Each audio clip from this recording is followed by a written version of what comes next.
So if you would allow me to welcome you this evening. My name is Randy Silverman. I am a member of the Days of Remembrance Committee, which is chaired by Ron Smeltzer, our fearless leader, who has been holding these events for the University of Utah for 29 years. So this is a long-term commitment on the part of Professor Smeltzer, and so we're very grateful for his work. We're grateful that you're here.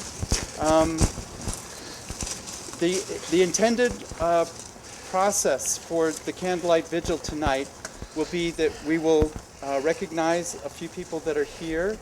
We would like to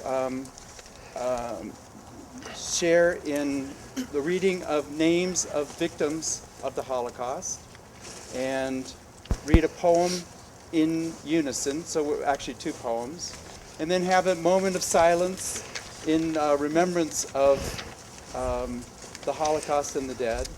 And then we're going to adjourn to the auditorium inside, where we'll hear a wonderful talk on the Wannsee Conference, this being the 70th anniversary.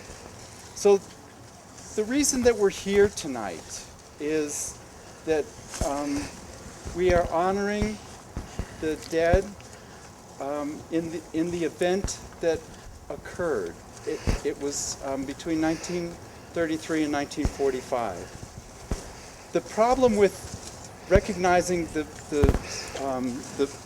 magnitude of the Holocaust is the sheer numbers, that it's occurred in our own time, and yet it's almost beyond comprehension that in fact, if you think about the total population of Salt Lake City, the population of Jewish victims in the Holocaust was somewhere between 5 and 6 times the total population of the entire metropolitan area of Salt Lake. And it's a rather humongous number. It's unbelievable. We are fortunate tonight to have with us Ambassador John Price, who in fact is a survivor of the Holocaust, and if we could have a moment for him to speak with us, we'd appreciate his comments. Okay, great. Thank you. Good evening. My name is John Price, and I'm grateful to be here. Grateful that my father realized before the borders closed that being Jewish in Germany was a death sentence. It was, for many relatives, friends, and neighbors. A death sentence for no other reason than being a Jew. And it was for many others, who the Nazis deemed socially unacceptable and physically and mentally impaired. It was a death sentence for no reason, but for who they were. Thank you for being here this evening to help remember the victims of the Holocaust. Thank you, Ambassador Price. I'd like to recognize Vice President Michael Hardman. It's a great pleasure to have you with us this evening. Glad to be here this evening. So friends and colleagues, we have with us lists of some of the dead from the Holocaust. The idea being, if we could recite their names, we'd try and reestablish their humanity, that they put a name on this number, which is too huge to actually comprehend. And so I thought we would just simply read names, and it doesn't have to be orderly. It's just simply making an attempt. Many of the names are difficult to enunciate. The names are foreign, they're European. Please don't be embarrassed by that. Just trying to remember those that were killed in this brutal event is enough. So if you would, could you just lead off with the reading of a few names? And if we could just read together. All right. Hartog Nebet died on September 10, 1943 in Auschwitz at the age of 3 months. Joseph Zurl died on August 31st, 1942 in Auschwitz at the age of 4. Augusta Aron died on October 25th, 1942 in Theresienstadt at the age of 73. Rosa Walvis died on June 4th, 1943, in Sobibor at the age of 9. Lunia Spiegel, the 5-year-old deaf sister of Herman Spiegel, shot while sleeping. Caesar Abram died on July 23, 1943, in Sobibor at the age of 11. Senchi Abrams died on September 10, 1942, in Auschwitz at the age of 76. Henry Hyman Schwinger died on June 11, 1943, in Sobibor at the age of 14. Ferdinand and Bertha Wolf died after sending their sons to safety. Clara Waterman died April 23, 1943, in Sobibor at the age of 3. The parents and grandparents of Dr. Michael Schaefer, who was imprisoned at the age of 13 and survived 5 years in 5 different concentration camps. Please.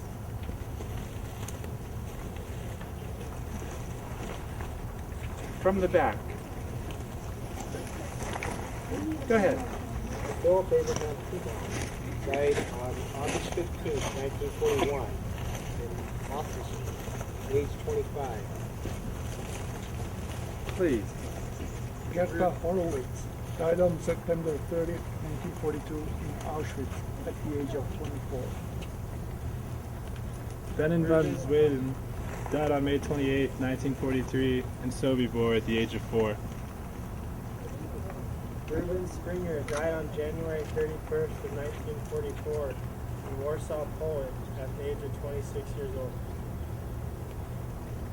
Alfred Lamb died on September 1st, 1942, in Auschwitz at the age of 20. Wilhelm Artmann died on May 1st, 1943, in Auschwitz at the age of 2.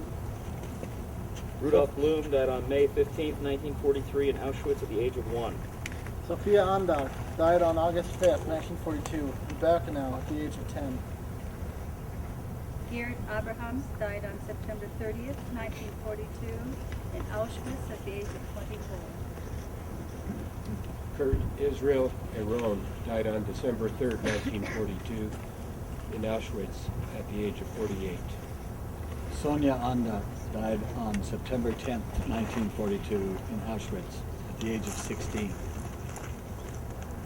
Kate Dorn died on April 8, 1942, in Berlin, Germany, at the age of 52. The younger brother of Isaac Rose was transported to Central Asia and killed. Rochelle de Groot died on September 30th, 1942, in Auschwitz at the age of 19. Jacqueline Van Vollenhoven died August 9, 1942, in Auschwitz at the age of 1. Max Israel Aaron died on October 26, 1942, in Auschwitz at the age of 55.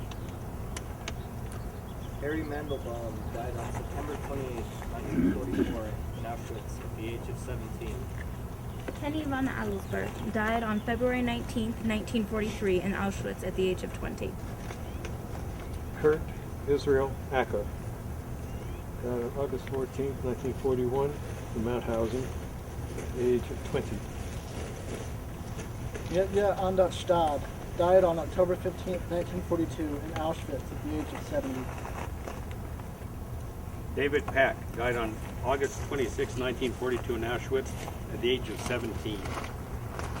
Otto Aron died on November 30th, 1941, in Litzmannstadt at the age of 65. William Leopold Cohen died on October 22nd, 1942, in Auschwitz, at the age of 39. Paula All died on September 29, 1942, in Treblinka at the age of 70. Rosa Erlenreich died on August 28, 1942, in Auschwitz at the age of 18. Horst Alfred Zwab died on October 22nd, 1942, in Auschwitz at the age of 14. Maurice Anda died on October 12th, 1942, in Auschwitz at the age of 9. Martin Achenribbel died on September 10th, 1942, in Auschwitz at the age of 4. His mother died on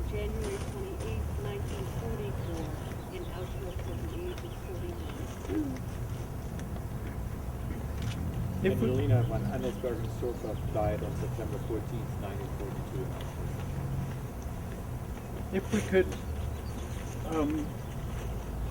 realize that these are people, I would appreciate the chance to read, if we could read together. We have two poems, and they're both fairly common Holocaust poems. The first one is by Primo Levi, and so if we could in fact read them as a group, I think it would be a wonderful moment. Do we have, in fact, if you don't have a copy of the poem, if you could share with someone next to you? So we'll read two poems.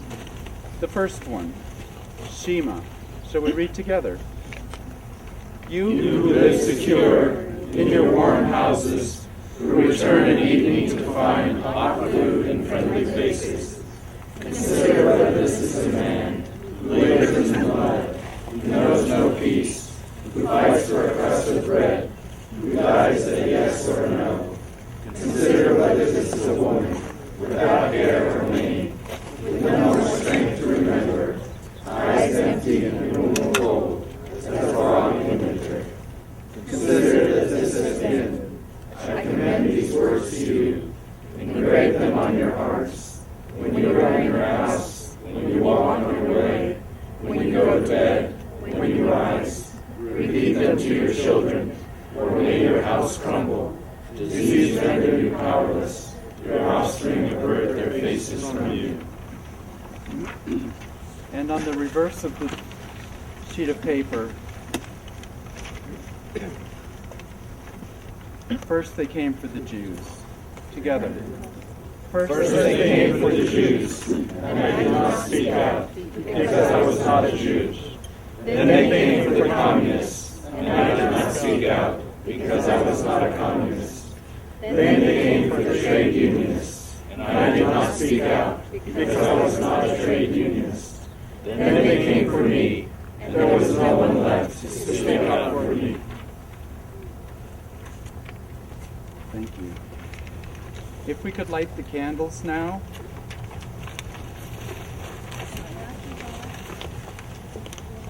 And the point of lighting a candle as a group is the idea of a shared light in light of a darkened time. If you could light your candles from each other's candle, the actual lighting will go quicker.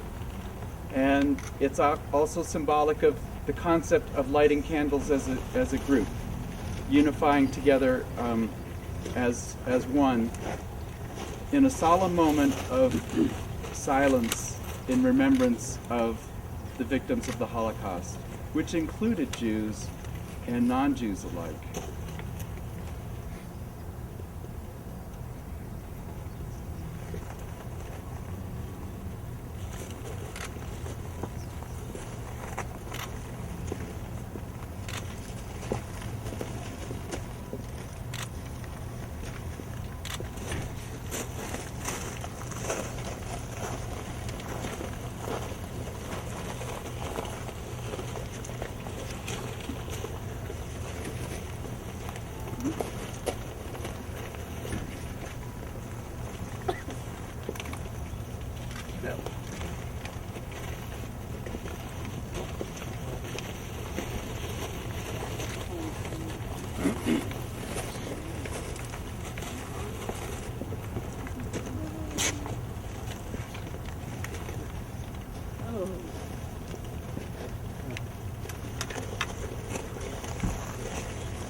Some things are best said in silence.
Thank you very much for coming, for attending this moment together.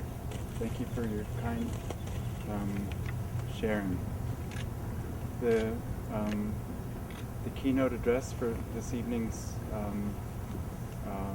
for the end of the Days of Remembrance activities for the university will be inside. Our speaker, Mark Roseman, is with us, and we thank him for being here tonight.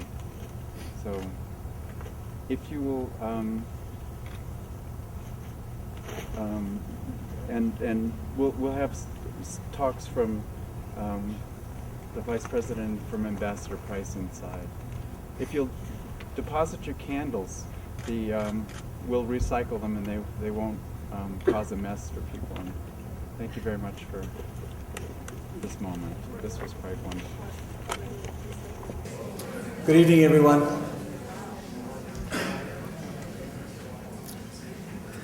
I'm Michael Hardman, the Interim Senior Vice President for Academic Affairs here at the University of Utah, and it is my privilege, on behalf of President David Pershing, Associate Vice President Octavio Villapanda, and the University Office of Equity and Diversity, to welcome you to the 2012 Days of Remembrance keynote address.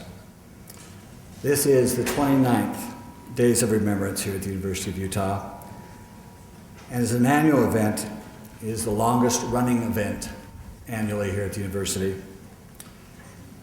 and an event in which we solemnly honor those who lost their lives in the Holocaust. And I would like to acknowledge and thank the University Days of Remembrance Committee. So if you are in the audience, I would ask that you please stand so we can express our thanks for your invaluable time and effort on organizing this event. The Days of Remembrance Committee. Are you all standing in the back? Here we go. Randy, wave. There we go.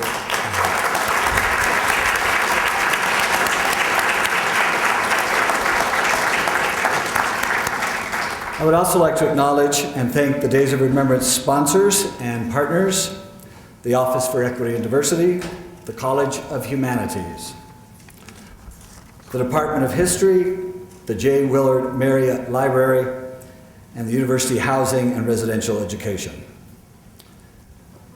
It is now my honor, my distinct honor, to introduce to you Ambassador John Price. Ambassador John Price has long understood the relationship between politics and the moral behavior of nations. In his memoir, which I'm proudly now an owner of, When the White House Calls, From Immigrant Entrepreneur to U.S. Ambassador, published just last year by University of Utah Press, Ambassador Price recounts his life story, beginning with his birth in Germany, through his years as a successful builder and real estate developer with business interests in broadcasting, manufacturing, distribution, and banking. Now, in his memoir, he goes on to recount his life as a diplomat, serving as a U.S. ambassador, and his thoughts on the future of sub-Saharan Africa, where he has spent considerable time both prior to and since his ambassadorship. Born as a Jew in Nazi Germany, he and his family were fortunate enough to escape before the borders closed. Fleeing with only a few possessions, the family settled in America and assimilated to the new country. And as a young man, John showed distinction, and we're very proud of this, as a student here at the University of Utah. Accomplishments that foreshadowed his success in business that would ultimately lead to his appointment as ambassador under President George W. Bush to 3 Indian Ocean island nations off the east coast of Africa. His passion and concern for learning led to the most generous gift to this university and the state of Utah of the Marcia and John Price Museum of Fine Arts. Days of Remembrance on the University of Utah campus is a time of reflection about the terror of cruelty to humankind. And as this evening's keynote address will demonstrate, the evolution of political events that can lead to the design of the Holocaust. So now, would you please welcome Ambassador John Price, who this evening will share a few words about his personal experience.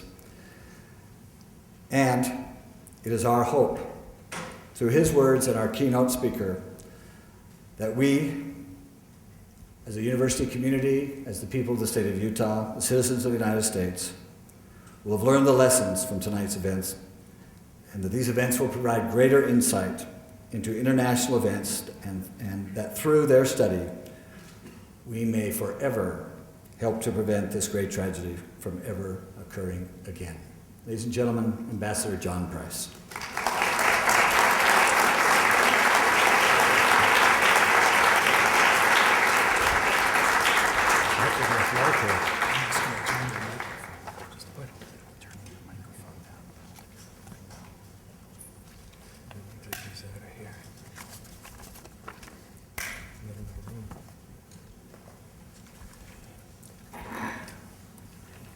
Good evening. The earliest recollection I have of being in Germany was when I was 5 years old, living in a second-floor apartment over the retail clothing store my parents in Spandau, a small town 10 miles from Berlin, owned. My father and mother owned also 1/3 of the block, and it must have been a 5-acre block with buildings surrounded by a courtyard. That's where we lived, and life was good at the time. But there were early signs that Jews were in danger, and talk about leaving Germany. In 1935, Nazi Germany adopted the Nuremberg laws on citizenship and race, which legally disenfranchised Jews and classified them as non-citizens. Jews could no longer work for the government, hold jobs for the government, vote, or even serve in the army. To segregate them from the rest of the community, yellow benches were set up in the Berlin parks and labeled only for Jews. Our parents tried to shield us from the rising anti-Semitism. Father insisted we continue with our Jewish traditions. We celebrated the high holy days. We went to the synagogue regularly and went to religious services there and attended the Hebrew school regularly. But suddenly we found ourselves always being escorted home by one parent or another. In 1937, the boycott on Jewish enterprises nearly ruined the family businesses. On April 26, 1938, all Jews were ordered to register their property. 3 months later, a law was passed forbidding Jews to work in the commercial services, including real estate brokerage, the civil service, and other areas. On September 30th, licenses held by Jewish physicians were revoked, and soon Jewish lawyers were also forbidden to practice law. I had aunts, uncles, and cousins and grandparents who lived on the block and nearby. In late 1938, some of them went on trips and never returned. Years later, I learned many of them ended up in concentration camps. I also learned that after Hitler became chancellor on January 30, 1933, many of our relatives and friends tried to convince my father to leave Germany. My father didn't want to leave Germany. He and others didn't believe that these hard times were going to last. They thought Hitler would not continue as chancellor for long and that he would be voted out. But it didn't work out that way. Few Jews could escape the reality of November 9, 1938, the merciless day in history, commonly referred to as Kristallnacht, the night of broken glass. In retaliation for the assassination of a German diplomat in Paris, stormtroopers and gangs of Nazi youth carrying bats and sticks went from one block to the next of Jewish-owned businesses and smashed all the windows in the storefronts. They broke into the shops, destroyed property, ransacked everything in sight. Whatever was left, the walls, mirrors, shattered windows, and merchandise, they splattered with yellow paint and graffiti and Jewish stars. It was frightening. We were upstairs above Father's shop, and all of a sudden we could hear the roar of big crowds coming. We closed our drapes, turned off the lights, and hid where we thought no one would find us. Outside our home, the noise seemed endless. Father covered our heads and prayed over and over again in Hebrew. These riots raged throughout Germany and in parts of Austria. Nazis broke into and looted more than 7,500 homes and synagogues. Stores also. They set fire to 200 of the synagogues and torched countless sacred Torahs. They beat up and killed Jews on the street and arrested more than 30,000, forcing many into concentration camps. Jewish children were barred from attending German public schools, and all Jews were required to wear a yellow Star of David attached to their outer clothing. By 1939, my parents had to carry identity cards with a big J for Judah, or Jew, emblazoned on the front, and the J was also required on all passports. Soon we were made to carry identification cards with the same generic middle name, Israel for males and Sarah for females. These were added to our names. Father recognized then the situation was critical. Although he loved his country, he knew the plight of the Jews would only get worse. After Kristallnacht, we kept out of sight. Some of our relatives, friends, and neighbors were not so careful. One after another, they disappeared. Father was concerned we would be next. He also waited almost too long. Fortunately, with the help of Herr Trautschuld, who was his attorney, a non-Jew, and who had a few police connections, he managed to get passports and visas for us to leave the country. The authorities extracted almost everything we had in exchange for the exit documents, but Father was willing to give up the shops, the real estate, everything to get us out to safety. German passports were issued on February 2nd, 1939, and visas to Panama on February 20. Herr Trautschuld found a ship leaving for Panama from Bremerhaven on April the 8th. The boat had come to Bremerhaven to deliver bananas. Once on board, we hid in the hold. It smelled of stale bananas. There were 4 of us, then another 4, a family, so there were 8 of us on the boat. A boat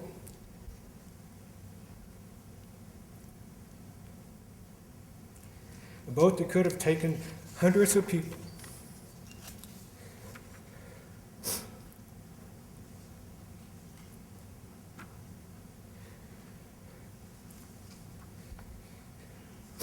That was the last boat from Bremerhaven for a foreign country and freedom.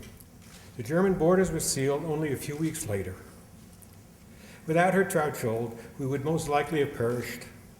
Today we reflect on the Holocaust and remember 6 million Jews that died and millions of non-Jewish victims who perished. However, we should also remember those individuals like her Trautschuld, the unsung heroes, the non-Jews who saved as few as only one Jew. They took considerable risk for themselves and their families. They should be honored along with the other righteous among the nations from 45 countries who have been given awards by Yad Vashem for saving hundreds of thousands of Jews from annihilation. As part of today's Holocaust commemoration, let us join together and remind others never to forget the Holocaust. As generations pass, it will become more difficult. So it is important that we continue to put into focus each year the days of remembrance. I thank you.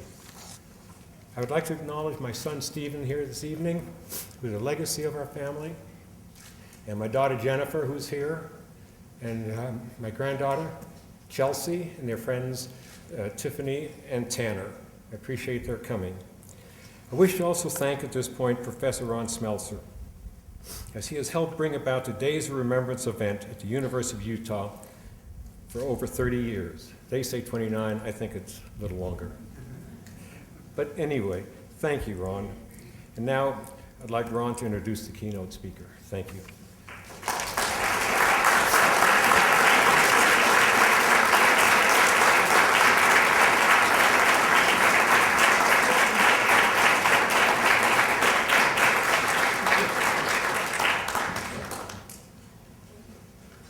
Thank you, Ambassador Price, for your words.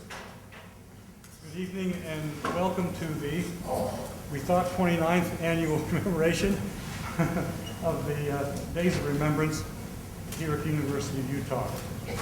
This year, as you can see, our theme is the Wannsee Conference, a meeting held in Berlin 70 years ago in which leading personalities of the Nazi SS, other Nazi organizations, and state agencies met to discuss the murder of 11 million people. We are fortunate in having as our keynote speaker this evening Professor Mark Roseman, who wrote the book on that conference and its consequences, entitled The Villa, the Lake, the Meeting, the Wannsee Conference, and the Final Solution. Professor Roseman is the Pat M. Glazer Chair in Jewish Studies at Indiana University. He earned his bachelor's degree at Christ College, Cambridge, his master's degree at Cambridge University, and his PhD at the University of Warwick.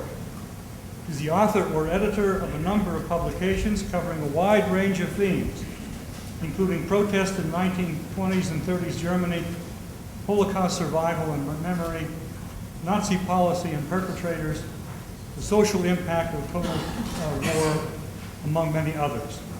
These publications have won him several prestigious awards, including the Mark Linton Prize for the book The Past in Hiding, about a woman who survived the Holocaust in hiding.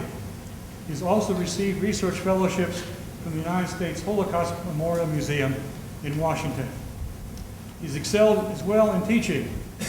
On 2 occasions, he was awarded the Indiana University Trustees Teaching Award for Excellence in Teaching History.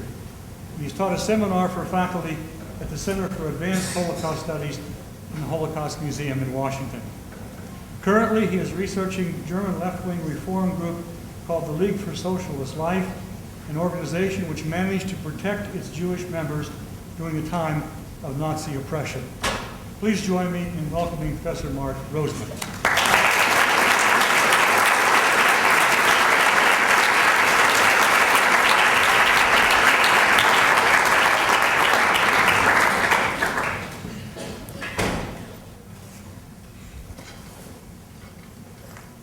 Thank you so much for that nice welcome. It's so nice to be here, and it was also very moving to hear Ambassador Price talking beforehand, because I'm going to be talking about the perpetrators, the policymakers, and it's very important to be reminded of the millions of people whose fate were affected by this meeting and others like it. As Professor Smeltzer was saying, it's just over 70 years ago since 15 men met on the shores of the Wannsee Lake in Berlin to chat about mass murder. The site of this dignified discussion of the unthinkable, surrounded by elegance, followed by brunch, will remain compelling as long as humanity is recognizably human. But 70 years on, can we make more sense of it? For a long time, the meeting represented a treble mystery. First, how on earth could humanity get to this point?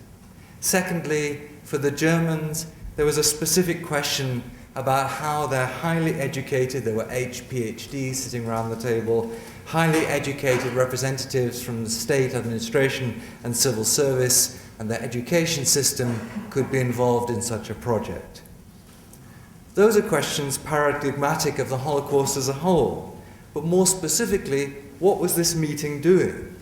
It claimed to be laying the basis for something that was palpably, by then, in January 1942, already well underway. Killings were ongoing in the Soviet Union, preparations were underway for the gas chambers. Indeed, one of the gas installations in Chelmno was already working, deportations had started. So what on earth was this meeting doing? I think that we can make more sense of why it took place within the context of the Holocaust, to a certain extent also why people took part, what they thought they were doing. But I think we've also had to downgrade our expectations in some ways. Because one of the things I want to argue is that the problem with Wannsee is that we were looking for a moment of decision with the gravity and clarity that matched the moral enormity of what was being unleashed. But instead what we find is the capacity of individuals and the system to evolve and adapt into murder, sometimes when it was expedient, even out of murder, right up to the bitter end. That's one of the really chilling lessons of this process. And in that sense, Wannsee offers a window into, it's a paradigm of a chilling, recognizably human, indescribably inhumane process of evolution and adaptation.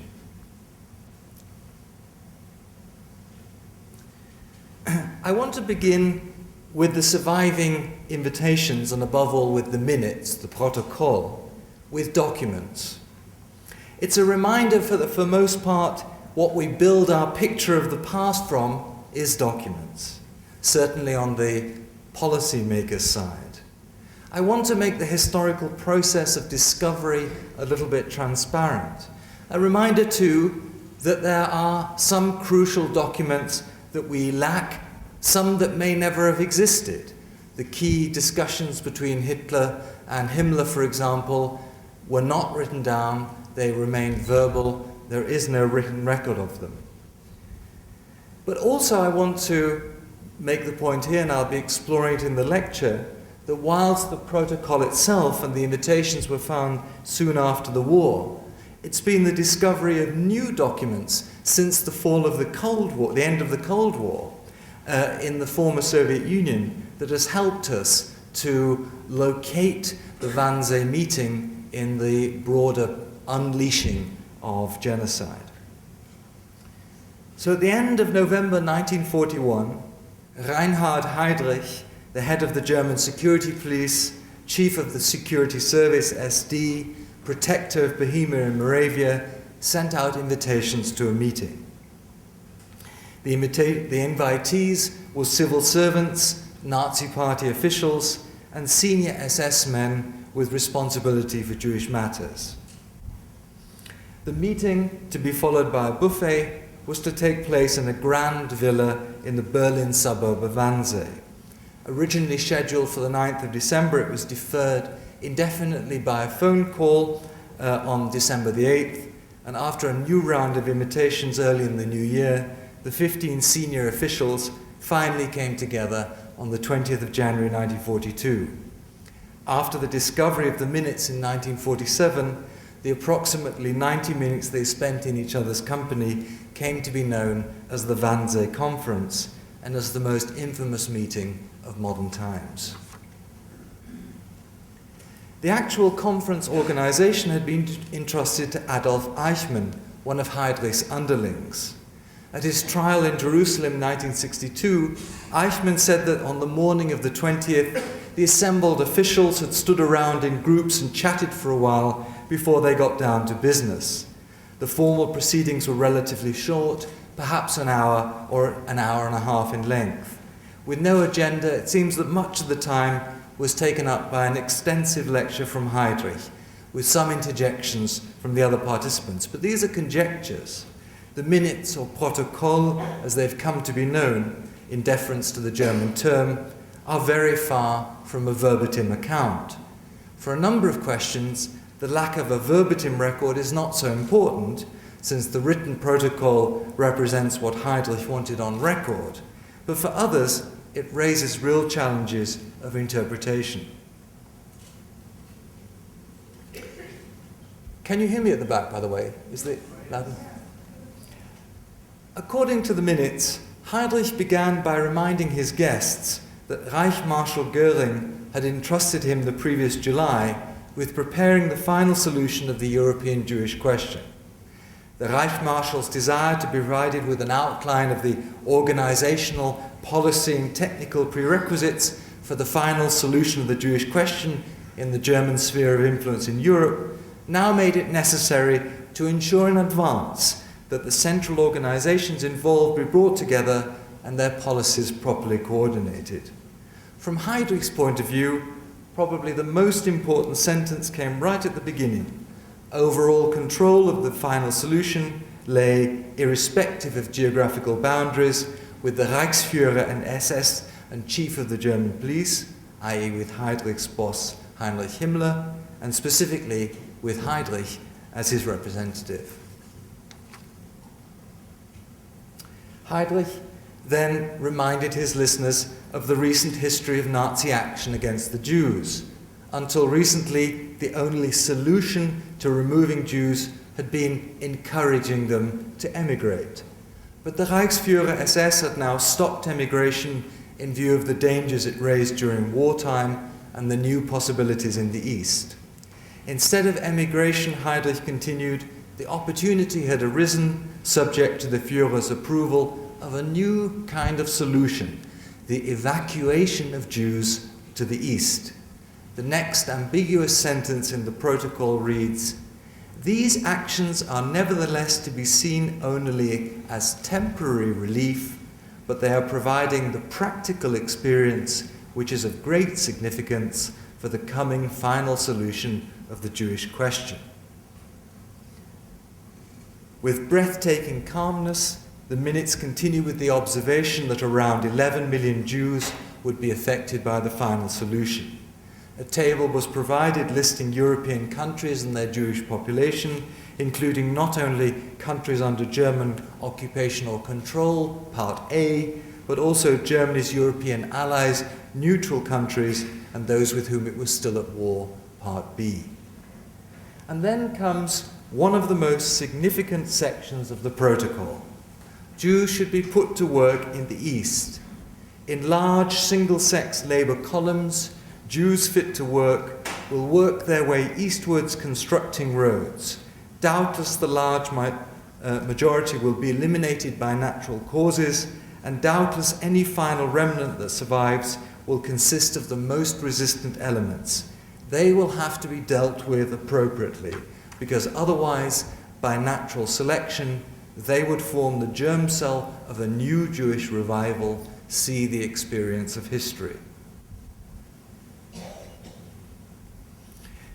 Heydrich then identified some key prerequisites for the deportations, or evacuation in the language of the protocol. There had to be clarity about who was going, and there's a lengthy discussion about the treatment of mixed-race Jews, half and quarter Jews, Jews in mixed marriage, and so on. And the latter part of the minutes record a number of interventions for individual participants. Dr. Bühler from the occupied part of Poland, the Generalgouvernement, asked for the final solution to be begun in Poland, since transport was no major problem and there were no serious manpower issues to be borne in mind. He had only one request, that the Jewish question be solved as quickly as possible. An ominous section at the end of the protocol noted that, in conclusion, the various possible kinds of solution were discussed, with a final request for cooperation and assistance in carrying out his tasks. Heydrich closed the meeting. In March 1947, Robert Kempner and his US war crimes team were in search of material for the forthcoming indictment of German civil servants. In a German Foreign Office folder labeled Final Solution of the Jewish Question, helpfully labeled, they found the only surviving copy of the Wannsee Protocol, number 16 out of the original 30. Kempner, by background a German Jew and until 33 a high-flying civil servant in the Prussian civil service, was staggered to discover what his former colleagues had been up to. Was such a thing even possible? More than that, he thought that he'd found the key deciding meeting that unleashed Nazi genocide. The terminology of the invitation on the protocol suggested that it was here that the fundamental questions were clarified prior to the formulation and execution of a total solution to the Jewish question. The systematic listing of all the Jews of Europe added credence to the idea that here for the first time a comprehensive European solution was being proposed. But most important of all was the fact that the Allied investigators already knew from the diary entries and speeches of Josef Bülow's boss Hans Frank, the governor of occupied Poland, that in mid-December 1941, Frank and other Nazi officials had been eagerly awaiting some fundamental meeting in Berlin that would find a solution to the intractable Jewish question. Small wonder then that after the war, Wannsee rapidly became synonymous with the formulation of genocide, and to this day it lives on in popular imagination as the meeting where the final solution was decreed. Over the following decades, however, historians grew less and less certain whether Wannsee could have the significance originally attributed to it. I'm going to, for time reasons, skip over the discussion about uncertainty about the authenticity of the protocol, but I do want to cite one witness who was very clear that the protocol was genuine, Adolf Eichmann, on trial in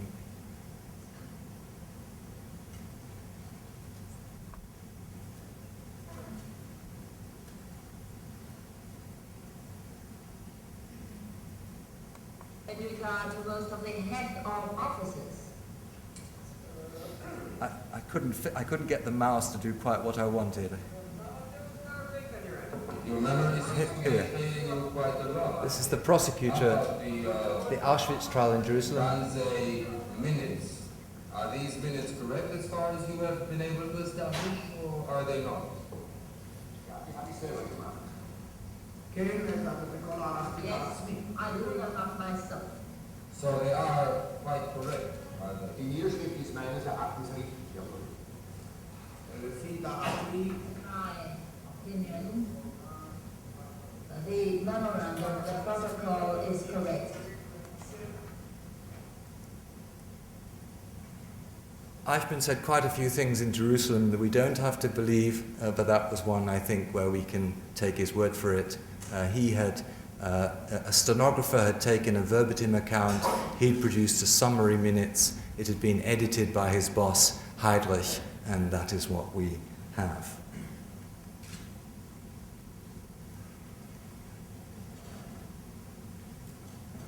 The more serious doubts about the conference's significance arise because it took place so late in the day and because the people around the table were too junior.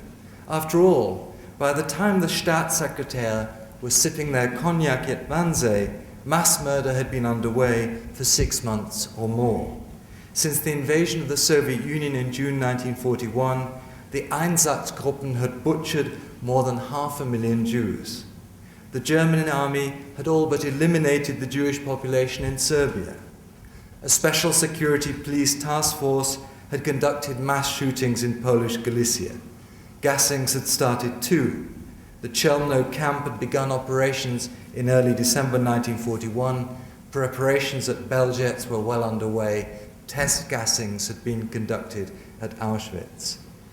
Deportations had been rolling out from Germany of German Jews to the east, to the Lodz ghetto, to camps in Minsk, Kovno, and Riga. Against the background of these unbelievable developments, what still needed to be decided? And even if major decisions were still required, was the group Heydrich had gathered together empowered to make them? Neither Hitler nor Himmler attended. We do not know if Hitler was even informed about the meeting. Indeed, there were no actual ministers present, no surprise, because Heydrich had the rank of Staatssekretär, under secretary in US parlance, a position that enabled him to give invitations to high-level civil servants, but not to ministers. And as a result, many historians have questioned whether the Wannsee gathering could have had any programmatic significance. A lot of ingenuity has been applied to teasing out some special purpose or other to explain its existence.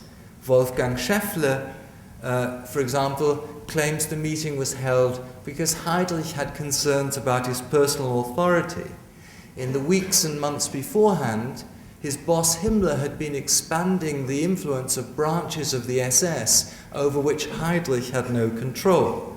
Heydrich thus wanted to reassert his position and counterbalance his potential loss of authority.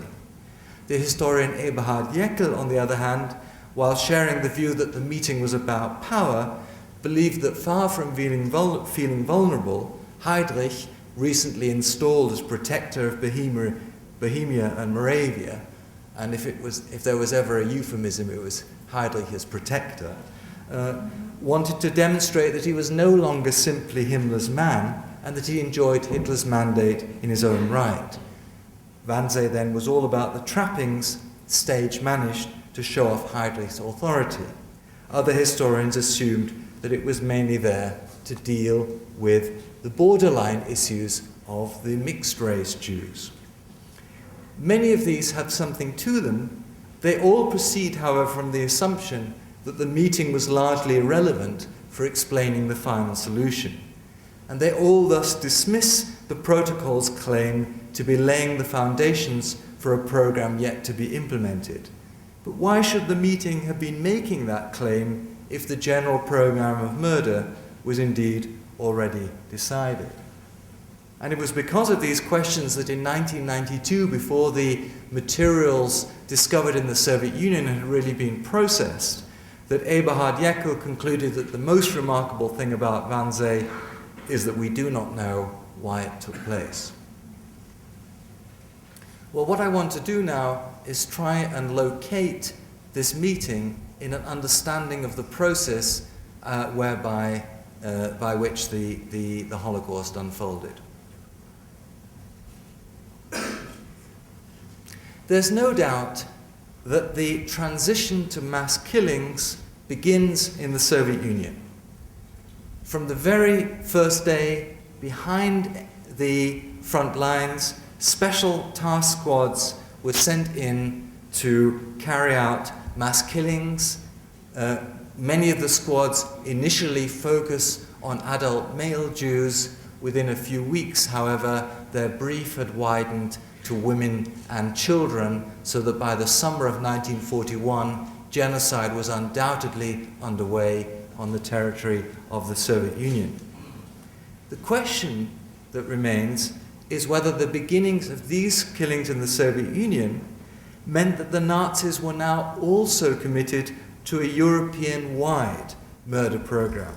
If they were already in the summer of 1941, then the fact that Wannsee takes place 7 months later is indeed a mystery. Over the last few years, German documents recovered from the archives of the former Soviet Union have begun to shed light on developments in the preceding months before Wannsee that helped to give the meeting greater coherence and logic if such a term can be used in this horrendous context. Above all, they show that we need to rethink the way in which the Soviet killings were extended into a European-wide program of murder. It used to be assumed that Goering's notorious instruction to Heydrich of July 31st, 1941, the one that he referred to as giving him his mandate when he sent out the invitations and when he made his address at the meeting, the instruction to prepare the groundwork for a total solution of the European Jewish question was a clear order to provide a blueprint for genocide.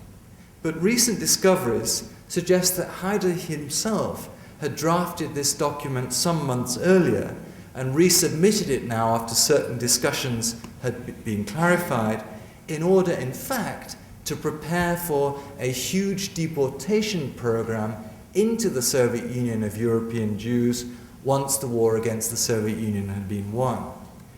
In the summer of 1941, in fact, the terms final solution and total solution were not yet synonymous with murder, at least for Europe as a whole. What we find in spring and summer 41 is a growing clamor from different Nazi groups hoping to use the Soviet territory as a dumping ground for German and other European Jews. No one thought that the deportees were going to thrive. There is something implicitly genocidal about these deportation plans, but it was not yet an overall plan for outright murder. What then happens is, if we look at developments in the following months, we find clear evidence that the places where murder begins to spread by osmosis beyond the borders of the Soviet Union are not following a clear central plan.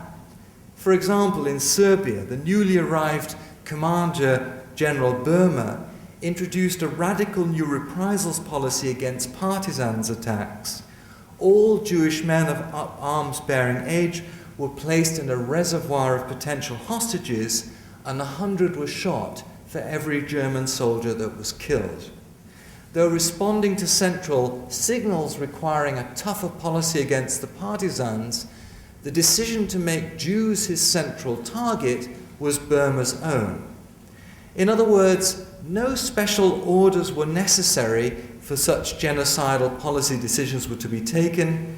All the German authorities cooperated smoothly despite their disagreements on other questions. And what's more, the willingness to kill was not even the result of the special indoctrination given to SS men. These were ordinary Wehrmacht soldiers carrying out the killings. But by the end of the year, there were virtually no adult male Jews left in Serbia. And following the murder of the women and children in early 42, Serbia became one of the first countries to be Jew-free. In eastern Galicia, the role of the local SS and police leader Katzmann there may well offer a similar picture of a regional initiative in response to the shooting lessons from the Soviet Union. In the late summer and early autumn, two new factors influenced policy in the annexed Polish provinces and the Generalgouvernement. The first was Hitler's September decision to allow German Jews to be deported. Whatever his immediate intentions, the planned eastward deportation of German Jews created new pressures for the receiving territories. Within 2 weeks of Hitler's edict that the first deportation should be sent to Lodz, an already overcrowded ghetto within the jurisdiction of the Warthegau, construction began of the Chelmno gas camp.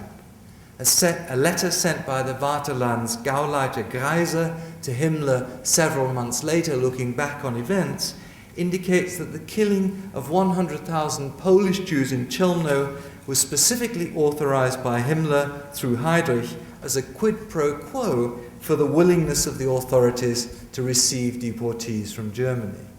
In other words, while authorization for the killings came from the center, the initiative had come from the locality. The goal was a regional problem rather than the implementation of a comprehensive program. And we find another local initiative to clear the area around Lublin for settlement, which leads to preparations for the Belzec camp.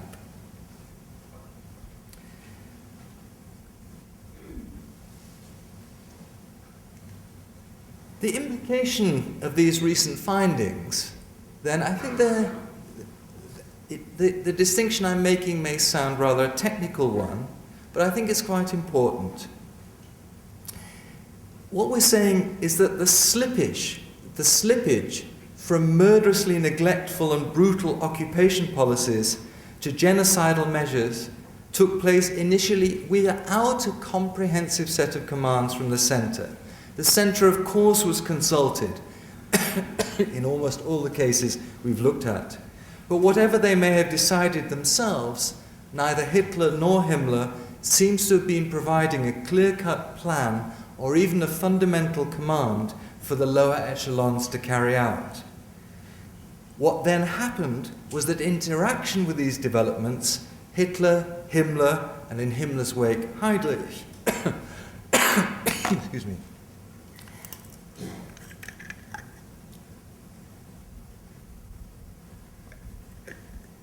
what then happened is that as these facts are being set on the ground by local commanders who see what's allowed and what's possible and solve local problems with radical measures, that even at the centre too, the idea of a territorial solution becomes more and more of a metaphor.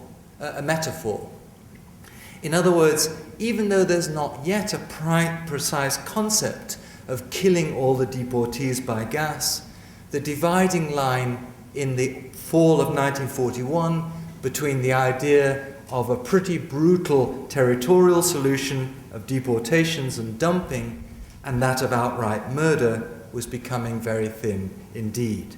The territorial element of sending Jews east was becoming more and more of a metaphor. Selection and attrition were becoming the central element of the process rather than a desirable byproduct. In mid-November, Himmler and Rosenberg had a lengthy meeting, after which Rosenberg provided a detailed press briefing, and here the distance between deportation and destruction had narrowed to nothing. In December, Goebbels acknowledged in his diary that the deportation of Jews to the East was in many cases synonymous with the death penalty. By December 1941, then, the key players now know that murder is the policy. The argument is that the dissemination and modification, or my argument is that the dissemination and modification of the Soviet experiment had taken place piecemeal by improvisation and example over a period from September to November 1941. Himmler and Heydrich were closely involved. Hitler's involvement is less well documented, though he will at the very least have known what was happening and at the very least will have decided not to prevent it. To stay his course, Himmler will have needed Hitler's approving nod, though how emphatic that was, we do not know. In the course of October and November, Hitler, Himmler, and those around them made statements showing how rapidly the idea of a territorial solution was dissolving into mere metaphor. The territories were becoming holding bays before death. Whatever Hitler's green light for deportations had meant in September, by the end of November, the idea of a reservation had effectively disappeared. In late November, as we'll see, Himmler held a concerted series of consultations on the Jewish issue. It seemed that as the overall concept of genocide crystallized in the heads of Nazi leaders, so other agencies had to be brought on board. Well, when we turn to the conference protocol itself, how far does it support this view of the evolution of policy? Part of the problem that we have is that the protocol itself is a very ambiguous document. And there are potentially at least 3 different narratives of genocide that can be read into it. The first one, in outlining the early history of Nazi measures towards the Jews, Heydrich says that in pursuit of the aim of cleansing the fatherland, the only provisional solution available had been a planned acceleration of Jewish emigration out of Reich territory. So in effect what he's implying is that we always wanted to do this, but conditions meant that we had to accept the provisional solution of allowing people to emigrate, but now we can do what we want. However, I think this is a retrospective attempt by Heydrich to claim continuity that wasn't there, because there is no evidence that Heydrich had been thinking of genocide in 1939, or that at the time Jewish emigration was seen merely as a temporary fallback. A second narrative is that we made a clear decision early in the fall 1941, and that's suggested by a passage that follows a survey of the statistics of emigration up to October 1941. Heydrich says that in the meantime, and this is referring to a decision in October, the Reichsführer SS and chief of the German police had prohibited emigration of Jews due to the dangers of emigration in wartime and due to the possibilities of the East. Instead of emigration, the new solution has emerged, subject to prior approval by the Führer, of evacuating Jews to the East. Well, by now, evacuation is a euphemism for murder.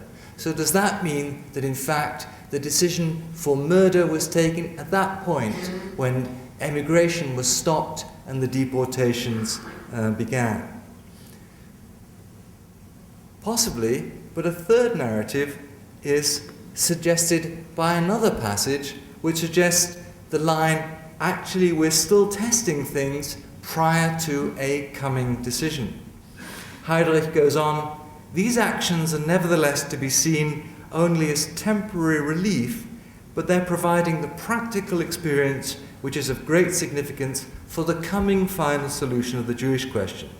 That suggests rather a third chronology, that the program he's talking about until now is in fact still something rather piecemeal, a mixture of deportations and regional killings, but the practical experience thus gained is creating the basis for a future comprehensive program of genocide. Well, I think we can say the following. First, and most emphatically, there is no territorial solution left. Heydrich's comments about what will happen to Jewish labor, which I quoted at the beginning, shows that all, even the fittest, are to be killed. Most will die. He doesn't even bother wasting words about those who can't work. Of those who can, most will die through labor. Those who do not must be eliminated. So Nazi policy towards European Jewry has crossed the Rubicon. Death is the only outcome. Secondly, however, the comprehensive program is only now coming together. The gestation period is not yet over. Something that reinforces this point is that on Heydrich's initial invitation list that he sent out in November, initially he didn't include Polish representatives, suggesting that at that stage they didn't yet have the policy that would later emerge of Poland being the prime site of murder for European Jews other than those in the Soviet Union who were being shot. Heydrich's comments about forced labor are in line with other proposals being mooted by various Nazi figures at this time and show that he was still toying with the idea of a gigantic road-building project under murderous conditions. In other words, the final shape of the killing program was not yet established. It may be there was some talk at Wannsee about gassings. Eichmann asserted this at the trial in Jerusalem, but then Eichmann had a reason for doing so. He wanted to argue that all his superiors, he was the most junior person there, were already committed to murder and he was only following orders. So we can't necessarily take at face value what he said at the conference. But overall, our sense from the protocol is indeed that the crucial shift of mood has been effected, but that the final form of that genocide is only now being established.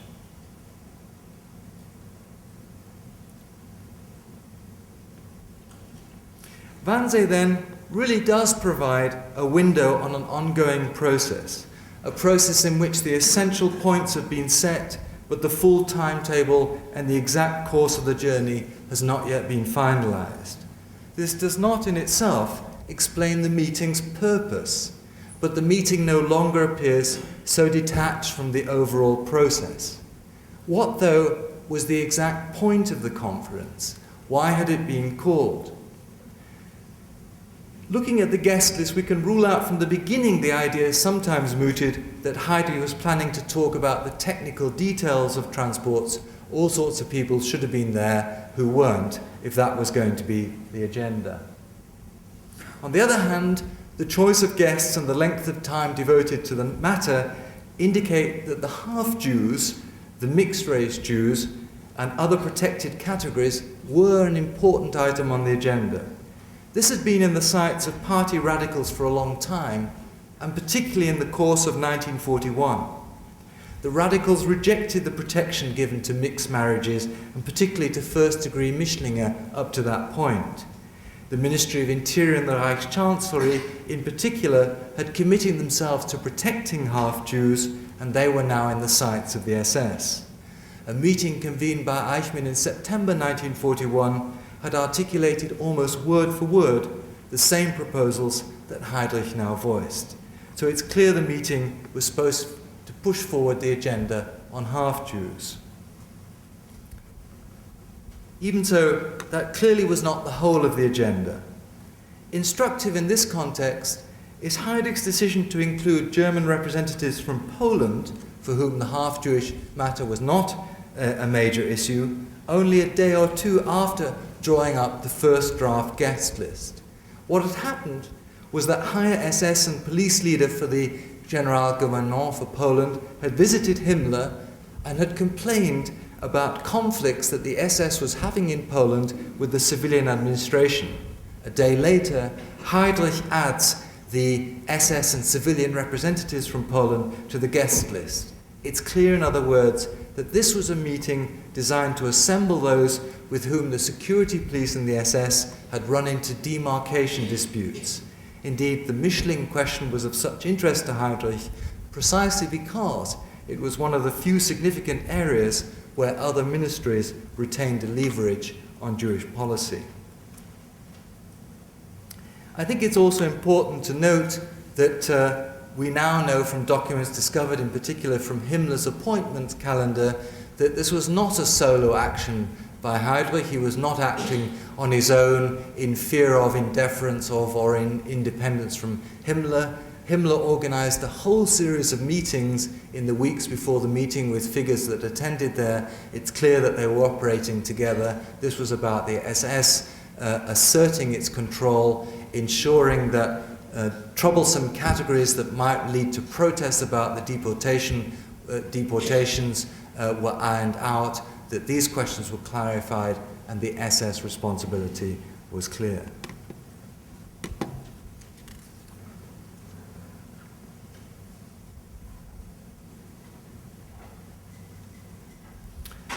It's perfectly possible that Himmler and Heydrich could have resolved their issues on one-to-one meetings with each agency.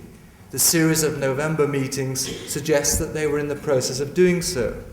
Yet in the complicated power structure of the Third Reich, a collective acknowledgement among all the interested parties was of much greater worth in establishing power and precedence.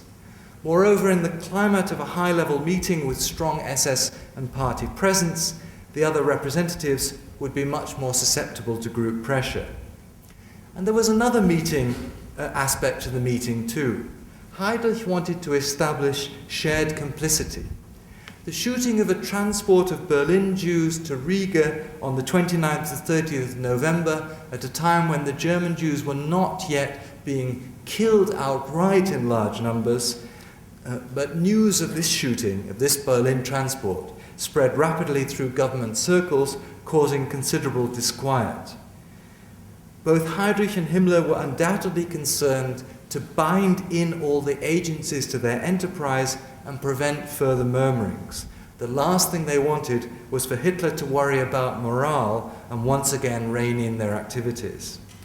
Heydrich's aim of establishing shared knowledge of murder explains one of the real oddities of the Wannsee Protocol, namely its peculiar juxtaposition of euphemism and undisguised murderousness. On the one hand, it is coy about killings, it talks about possibilities, it talks about evacuation. On the other hand, the language about eliminating Jewish workers is so open, the implication for the rest so clear, as to render the euphemisms useless as a disguise. It's quite clear this protocol is about murder. And I think that breaks through the normal cover because it was so vital to establish the participants' shared knowledge in the killing program that it overrode the need for caution. One question is left I want to address. How should we understand participation at the meeting? After the war, when it was known that there had been some kind of meeting in Berlin, but the minutes had not yet been found, a number of the leading civil servants at the meeting, who were confident the minutes would not be found, agreed that they'd been there and said it had been a harmless meeting and had not discussed anything very serious. After the minutes were found and proved that the meeting was anything but harmless, they said that they hadn't been there, and anyway, if they had, it hadn't been anything like what was said in the minutes. So they were nailed by the protocol. But as a result of their denials, we don't learn much after the war about their participation. Eichmann was a lot more talkative, as I said, but we can't necessarily take his word for it either, because he was constructing a story about being the tool of higher-ups who were already committed. One thing that's clear is that the civilian agencies really were under pressure. The SS and party had been pushing hard on boundary issues, on questions of competence and control against civilian agencies, both at home and in occupied territory, and particularly on the Jewish question. In November 1941, Stuckart, the Interior Ministry's representative, I don't know if, have any of you seen the film Conspiracy? Anybody seen Conspiracy? No? Stuckart is played very elegantly by Colin Firth, although the suggestion in the film that Heydrich took him out and threatened him with meat hooks, I think, is absurd. In any case, Stuckart in November 1941 had acknowledged to a colleague that he'd lost control of the Jewish question. Himmler had noted in his appointment calendar for that meeting, "Jewish question belongs to me." So there are no meat hooks, but these are not free agents. They're under a lot of pressure, and they're aware that they're under pressure. I don't know if you can read that. It says the pleasures of submission. By January 1942, well-informed insiders also knew that the war was very unlikely to be won. Letting the SS be responsible for Jewish questions was not a bad move. Otto Bräutigam, a subordinate official at the Ministry of Eastern Territories who was at a follow-up meeting after Wannsee, acknowledged as much. And that's one reason possibly that Heydrich was so explicit, because he knew that others would be quite keen to hand over authority. Ideological common ground. One thing I think we're much more aware now is of the striking degree of common trajectory between intelligent young men in the different agencies and indeed in the civil service represented at the Wannsee meeting. Stuckart from the Ministry of Interior, a very smart young civil servant, one of the most senior figures in the Ministry of Interior. Gerhard Klopfer from the party, Werner Best, Heydrich's direct subordinate, although from agencies that in some ways were in power conflicts with one another, in fact shared many of the same ideas. Together they edited a journal about Nazi ideas, about racial settlement and development in the East. Already 20 years ago, Ronald Smelser had reminded us that intelligent, educated men with doctorates, in Ron's case, in the book about Robert Lai, could also be fanatic ideologues. And I think that we're more conscious than we were of the degree to which a surprising number of highly educated men shared at least some of the key core values shared the same core values about the need for a racial cleansing and acquiring territory. But there was also a great deal of opportunism and adaptation. Some of the characters at the meeting, like Martin Luther from the Foreign Office, as Chris Browning has shown, were born opportunists. Some were reluctant, and all had moved astonishingly far from where they had been just a few years earlier. In the late 1930s, although there had been radical language, virtually no one had been talking about mass murder. Yet here they were, 3 or 4 years later, calmly sitting at a table, planning just that. So they shared values, but within the pressures of the system, they had moved very far from where they'd been a few years earlier. Both Heydrich and Eichmann talked up the meeting's significance at the time. 5 days after Wannsee, Heydrich sent out a circular to all the regional security police chiefs attaching Goering's mandate and assuring them that preparatory measures were now being implemented. Towards the end of February, Heydrich sent out copies of the protocol, accompanying it with a note to the participants affirming that happily the basic line has now been established as regards the practical execution of the final solution of the Jewish question. In the aftermath of the conference, Eichmann spread word among his subordinates about the plan to murder Europe's Jews. And in Jerusalem too, Eichmann continued to underline Wannsee's significance. At the very least, it had opened the way to a massive new wave of deportations as soon as the transport situation permitted.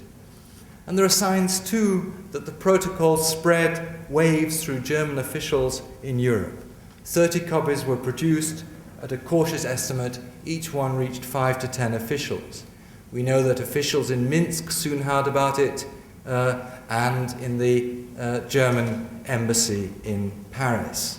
And Heydrich undoubtedly took the ascents he'd engineered at Wannsee very seriously. The signals he and Eichmann gave out after the event showed it had strengthened their confidence.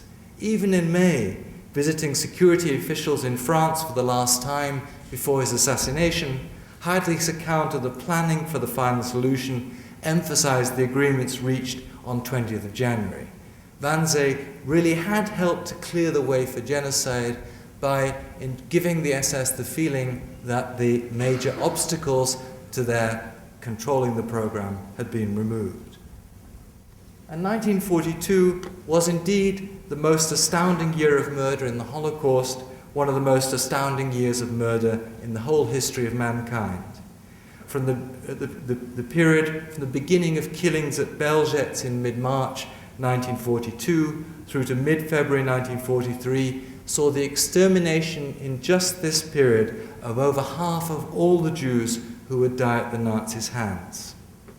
How significant, though, was the conference in unleashing this unbelievable tide? As has been indicated, Wannsee itself was not the moment of decision. Nobody at Wannsee, not even Heydrich, was senior enough to settle the fate of European Jewry. Moreover, some of the breakthroughs on Mischlinger Heydrich thought he'd achieved there in fact proved subsequently illusory. In any case, there never was a moment of decision. There continued to be meetings. There continued to be decision. Himmler's visit to Poland, visits to Poland, as here in March 1942, were often the moment when new decisions were taken. A major further expansion of killings was ordered only in the summer of 1942. But the Wannsee Protocol, with its calculation and its balancing acts, with its presumption of murder, but considerations of morale, those who could work beforehand, those who were a little bit too important to be killed directly and should be sent to special ghettos, all these institutional and economic interests, its calculation and its balancing act, its mixture of rational calculation and this unbelievable, crazy underlying project of mass murder. Wannsee represents a paradigm of a bizarrely conceived, intelligently pursued, exterminatory program to the end. Thank you very much.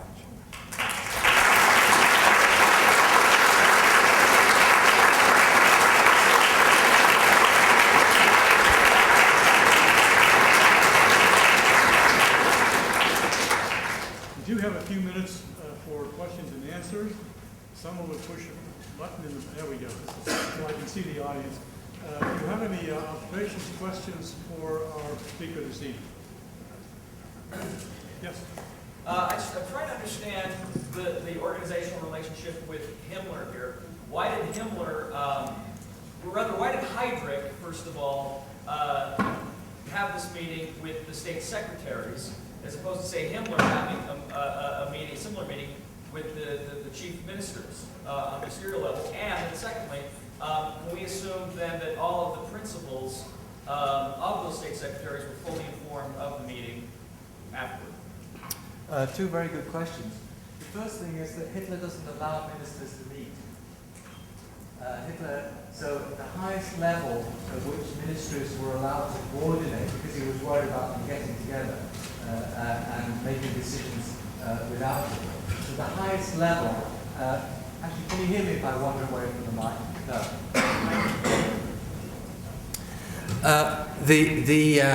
The highest level at which coordination was possible was, in fact, at the level of the state secretaries or the undersecretaries in U.S. parlance.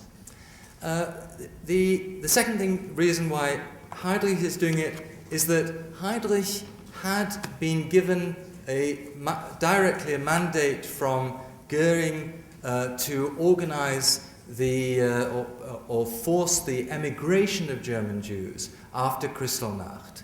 And in extension of that mandate, in 1941, he placed himself as the person to be in charge of the deportation program from Germany and increasingly from other parts of Europe. And it was that program which Goering had agreed to sign, the thing that Heydrich had put in front of him, entrusting him with this task.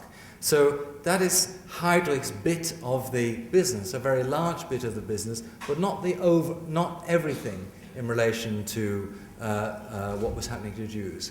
The concentration camps, for example, are not run by Heydrich. That's another part of the SS, which runs through somebody else who's on the same level of Heydrich, Oswald Pohl, from the beginning of 1942. That's another strand of the SS. The high SS and police leaders in the field, who are increasingly important in pushing forward the killings by the Einsatzkommandos, they report directly to Himmler. So there are other parts of the operation, and Himmler has overall control. But the deportation program is something for which Heydrich has been given a specific mandate by Goering, and of course it's now turning in from this once territorial solution is now being turned into getting the Jews out to be murdered. As far as the ministers, not all the ministers were immediately informed. Most knew, but it seems that Ribbentrop was officially informed by his subordinates only later in 1942. So it seems that he was not directly involved. It was really one section within the Foreign Office, the German section, that played the key under Martin Luther, that played the key role in cooperating with the SS. As far as the four-year plan, the economics, Goering was undoubtedly informed what was going on. So for the most part, yes, but not in every case.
That must have been in the... So the question is, who knew what about what was happening? The German population and also overseas. As far as the German population goes, in the course in the course of 1941, as a result of the rotations and leaves of Wehrmacht soldiers from the front in the Soviet Union, a lot of knowledge was brought back about shootings going on in the Soviet Union. So that by the end of 1941, and certainly by the summer of 1942, a large part of the German population had a good idea that something awful was going on in the East because they knew about the shootings. And one of the bits of evidence that we have of that is that later on, when the bombing intensifies, it was quite often reported by the security services who were sort of collecting information about morale, that people said this is in reprisals for what was happening to the Jews, because there was this belief that the Jews were sort of controlling the Allied war effort, and now they were getting their revenge for what was happening in the East, which implies that there was knowledge. As far as specifically of the extermination camps, that I think is less well known. There certainly are rumours going round about gas and so on. Quite a few people have heard them, but they're at the sort of level where you can discount them. And it's interesting that in 1944, when the German Jew Victor Klemperer hears on a BBC broadcast information that a certain transport from Theresienstadt to Auschwitz was about to be gassed, because thanks to the underground, the BBC had got very specific information which it broadcast. Even Klemperer was not, who'd been witness to so many deportations, was not quite sure whether to believe it. And he was a very sort of clear-eyed observer. So this was a kind of information that was so extreme you couldn't be sure whether it really was true.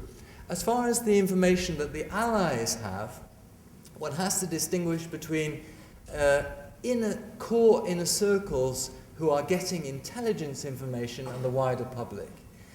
Core inner circles, very small circles, already know in the fall of 1941 what's happening to Jews in Russia, because intercepts of telegrams being sent, of reports being sent from the killing squads in the field back to high command, tell them, they tell from these intercepts not just that thousands, tens of thousands, hundreds of thousands are being killed, but the intercepts are also helpfully listing them separately: Jews, women, children, and so on. So they know that these categories are being targeted separately.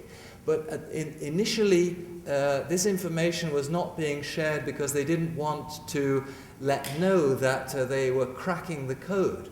Although, in fact, Churchill makes some remarks that are much more open in the fall of 41 than his advisors would like to acknowledge awareness of the atrocities. It's really only in 1942, in the summer of 1942, that more conclusive information comes in about the gas chambers for the Allies. And again, there are various political reasons why they hold off in publicizing it. For the broad public in the UK and the US, it's towards the end of 1942 that the press is able to make major reports about the scale of the killing. And then what happens is that the media then is pushed by governments to hold off a bit, because they start being worried that they're going to get under pressure from the public to do more in a way that they don't feel like they can act.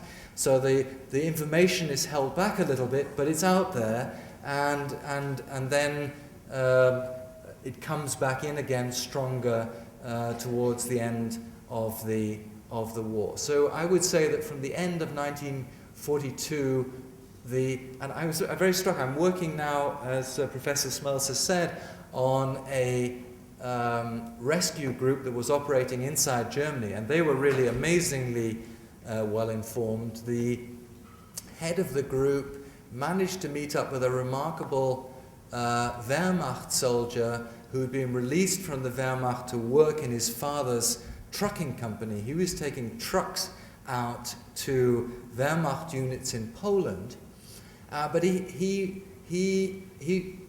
was a bit of a Schindler, a nicer Schindler, but still a bit of a Schindler, a guy who liked taking risks, who had some shady business going on the side, but had some Jewish friends and wanted to stand by them. And he took stuff out to Jewish friends who'd been deported to Izbica. This is, I guess, in September 1942. And brings back information of the horrendous conditions there. And he meets up with the head, and I have the diary where he's writing down, and he's explicitly making comparisons with the Armenian genocide. He says, this seems like the Armenian genocide, or perhaps it's something worse. Is it possible? At the same time, though unbeknown to each other, some members of the group who were half Jewish had already emigrated, and one of them was based in Bartlesville, Oklahoma. And I have her notes. She was giving talks to church youth groups to warn them about the dangers and tell them about what was going on. And she notes down in her diary a speech or a report in the Times of a speech by Rabbi Stephen Wise in November about when he's finally been allowed by the State Department to speak openly about what had been known in the summer about the scale of the killing. So both bits of the group, in the States and in Essen, in the Ruhr, around the same time, were really well informed, even though they didn't yet necessarily know about all the details of the extermination of the gas chambers. They knew that an extermination program was going on. Professor Roseman's on a tight schedule tonight, so time for one more question. Yes, please. Just to clarify on your answer to her question, this involves U.S. history, but the Roosevelt administration was so desperate to get the American people behind the war, to go into war in 1941. And you're saying that the Roosevelt administration too had knowledge about what was going on in Russia through these intercepts. So why didn't they use that to get the American people behind the war? Why did they wait until Pearl Harbor?